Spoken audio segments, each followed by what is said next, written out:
கல்யாணம் ஆன புதுசுல செப்பரேட்டா வீடு எடுத்துட்டோம். அன்னைக்கு தான் ஆஃபீஸ்க்கு போறோம். நான் ஷிஃப்ட் முடிச்சுட்டு வீட்டுக்கு வந்து தூங்கிட்டேன். வரவே இல்லை. எனக்கு ஒரு 2:30க்கு முழிப்பு வந்து பார்த்தா இவர் பக்கத்துல இல்ல, வீட்டுக்கும் வரல. கால் பண்ணாலும் கால் இவர் பிக் பண்ணவே இல்லை. இவர் மறதியில இங்க கல்யாணம் முடிச்சிருக்கோம், இங்க ஒரு வீடு எடுத்திருக்கோம், இங்க வரணும்னு தெரியாம அங்க போய் தூங்கியும் ஆச்சு.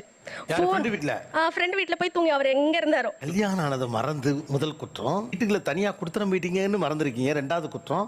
அரசியல்ல இதெல்லாம் சாதாரணமாப்பா.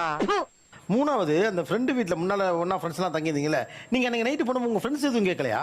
ஏதோ மிஸ் அண்டர்ஸ்டாண்டிங் போல இருக்கு. இது முத நாளே சார் என்னன்னா ஆல்மோஸ்ட் நான் 6 இயர்ஸ் வந்து அதே ரூம்ல தான் இருக்கேன். ஃப்ரெண்ட்ஸ் கூட தான் பேச்சுலர் ரூம்.